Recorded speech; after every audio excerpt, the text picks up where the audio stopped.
Hello dear friends, Lit E City welcomes you back, the YouTube channel which brings you exciting and relevant material that helps you in your preparation for NTA, NET and other English related exams. Dear friends, in today's topic we have covered some very important texts related with literary criticism. Most of these texts belong to the early part of the 20th century and I hope they will help you in your preparation.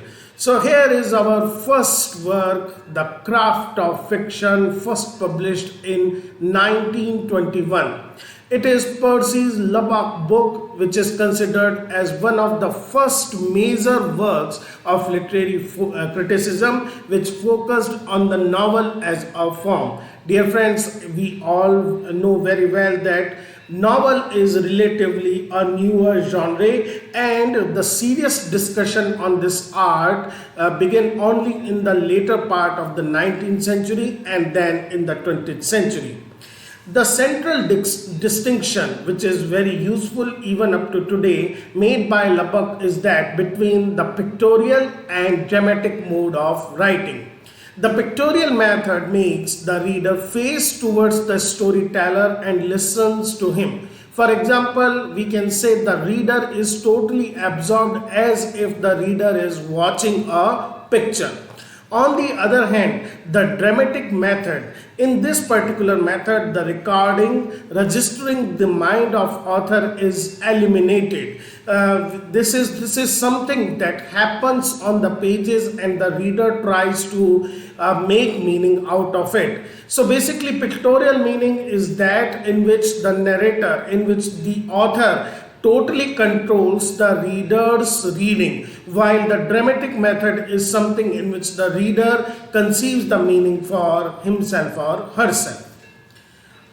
A very controversial, a very popular and we can say a very important work of literary criticism in the early 20th century is the essay Mr. Bennet and Mrs. Brown, first published in 1923, written by Virginia Woolf.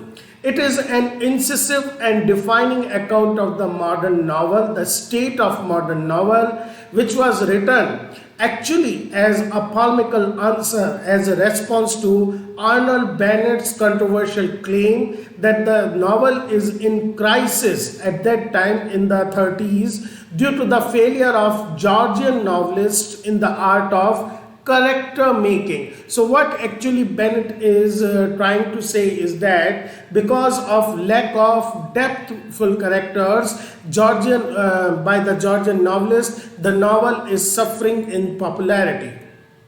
Now Virginia Woolf partially accepts Bennett's claim that the representation of the character is central to the novel as a genre, and she also admits that there is a crisis in this particular form at the present. However, while Bennett blames Georgian novelists for this particular state of novel, Woolf locates the problem in the previous generation of writers like Galsworthy, H.G. Wells and Bennett himself. She basically points out that these novelists presents vast number of details. Basically they were so fond of presenting minute details, but they fail in creating believable characters. In their writing, every sort of town is represented, an innumerable institution, but in all this vast conglomeration of printed pages, there isn't a single man or woman we know. So basically she is raising her finger against writers like Bennett themselves, who were fond of realism, who were totally, we can say, objective in their presentation of the external reality, but they failed to create real in-depth characters. Even to the start of the essay, Woolf writes about the arrival of modernism and the very famous observation, on or about December 1910, human character changed. This actually refers to an exhibition which was basically considered, which was hailed as the beginning of the modernism. Woolf's discussions. Now, the title Mr. Bennet is obviously for the novelist Arnold Bennett, and Mrs. Brown is an anonymous woman whom she observed on a train carrier's journey through London, and she names her Mrs. Brown. She examines the various literary methods that could be employed to capture Mrs. Brown's character and the world she inhabits. This is a very remarkable experimental kind of essay in which she treats Mrs. Brown as if she is a fictional character and as if she would have been presented by various novelists and manners.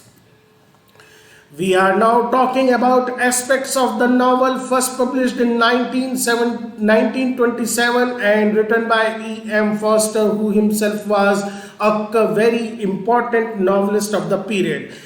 This is one of the most popular non-fiction works and written on the art of fiction. It was actually a series of lectures on the English language delivered by E.M. Forster at Trinity College, Cambridge in 1927. It remained the most influential book on the art of fiction for a long time until postmodernist theories of fiction changed the perspective and rules regarding writing fiction. Forster discusses the most essential elements of a novel, and he starts with a very general definition of fiction, that anything can be a fiction, a work over 50,000 words, which tries to look at the basic sense of reality, source of the meaning.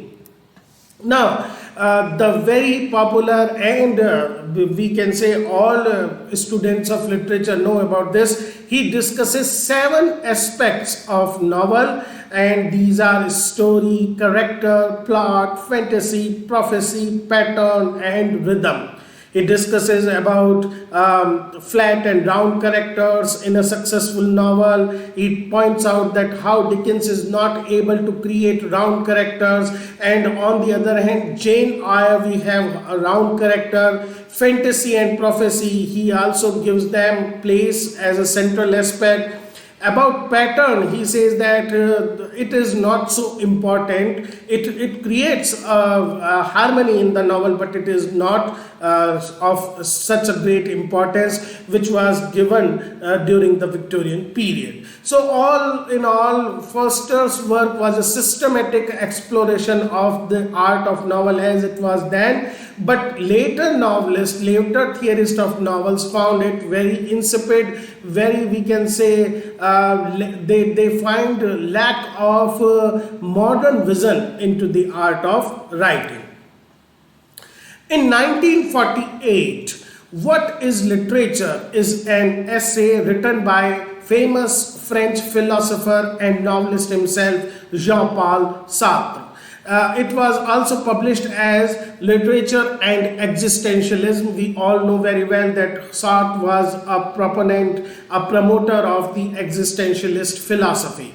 The essay is hailed as the most significant critical landmark of French literature since World War II, and Sartre expounds his notion of committed literature. Now, committed literature, dear friend, is a total opposite of art for art's sake notion, and it says that literature cannot be disassociated with the social reality. First, in the beginning part of the essay, he raises questions like, what is literature? For whom does one write? What is literature? What should and could it be? Then he tries to answer these questions in one of the famous quotation by him. The writer is a speaker. He designates, demonstrates, orders, refuses, interpolates, begs, inserts, persuades, insinuates. If he does so without effect, he is talking and saying nothing. This is the gist of his essay, that all these things must be there in the novel, otherwise it is just words. Further drawing a distinction between prose, which can be committed, and poetry, which cannot be, Sartre proceeds to urge that the prose writer reveal that man is a value who can be invented each day, and the question he raises are always moral. So we can say that Sartre basically proposed a sort of literature which is intricately bound with society and social problems. Next, dear friends, we will talk about The Mirror and the Lamp, first published in 1953 and written by the famous American critic M.H. Abraham, who revolutionized the study of the Romantic period. Now, dear friends, the title of the book, The Mirror and the Lamp, refers to two contrasting metaphors which are used to portray the artist. The mirror compares the artist to a mirror, and just like a mirror reflects the truthful reality, the reflection of the object, similarly writer reflects the nature in his or her writing, while the other compares the artist to a lamp that illuminates the object under consideration. The object is no more the same when the writer or the author works upon it, and it changes, it glows in a different manner. His main argument pertaining to its title is that literature from the beginning, from Plato to the end of the 18th century, was just mirror. It was just a reflector of the external objects, and the writers like Pope, Dryden, they all were just talking about things which they saw without giving them an illumination. While the 19th century literature, or we can say the Romantic age, was lamp, and it was a radiant projector which makes contribution to the objects it perceived. It changed the object, it changed the focus and the light, and this is what M.H. Abrahams want to point out.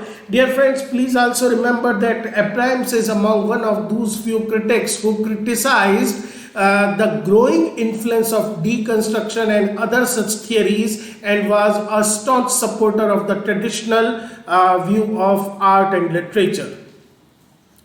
Rhetoric of Fiction, first published in 1961 by Wayne C. Booth, remains one of the landmark work on the art of fiction.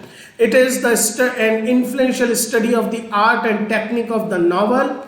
Its impact on the critical world is still, we can say, very important. Many of the terms like implied author and telling and showing, the ideas from the work have become an integral part of the critical lexicon. An important discussion of the book is the distinction between two modes of narration, telling versus showing. Now, dear friends, in the showing mode, the narrator evokes in the reader the impression that they are shown the events of the story or that somehow witness them. While in the telling mode, the narrative evokes in the reader the impression that they are told about the events. As we have seen already in Percy Lubbock, that these are basically two modes in which in one mode reader is passive, he just watches, while in the other mode reader is more active. Booth also introduces the concept of the implied author, noting that however impersonal he may try to be, his reader will inevitably construct a picture of the official scribe, the writer who writes in this manner, and that official scribe will never be neutral towards all values.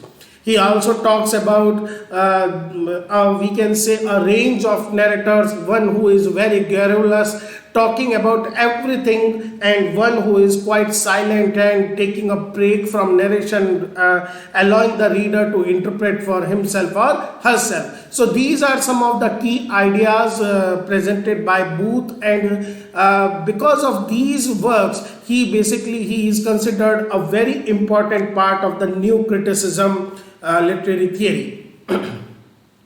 The Sense of an Ending, first published in 1967, written by Frank Kermode. It is a very important and most famous work by him, and it proposed that literary study was central to our lives for making sense of the ways we try to make sense of our lives. In fact, what Kermode wants to portray is that our imaginative responses to life, which in fact literature, which is part of this life, are shaped by our mortality, our inevitable death, and by our desperate desire to overcome this condition of mortality by means of sense-making structure. We try to find out some kind of meaning, some kind of structure, and the literature is basically the basic tool through which we create a sense of meaning in this very chaotic world. Kermode proposes that man's position existentially is intermediary. What does he mean by intermediary? Is that he is born and dies in middle of things. There is a flux of process going on before death and will go on after death, and man is born in between. He uses the term fictions in both literature and the rest of life for all those coherent patterns through which we, implying an ending, create a harmony with the origin and with the middle. We have origin, what is happening before us, and the middle, what is happening with us, and with literatures, with fictions, we try to find an end that can justify our death mortality also. He examines the works of writers from Plato to William Burroughs. Kermode shows how they have persistently imposed their fictions upon the face of eternity, and how these have reflected upon the apocalyptic spirit. So once again, Kermode wants to portray the same sense of ending. Okay, dear friends, this was the first part of some important works of literary criticism. Soon we will cover some more works. Till then, keep supporting, keep pointing out some important inputs so that we can improve the quality of our channel. Thank you, friends.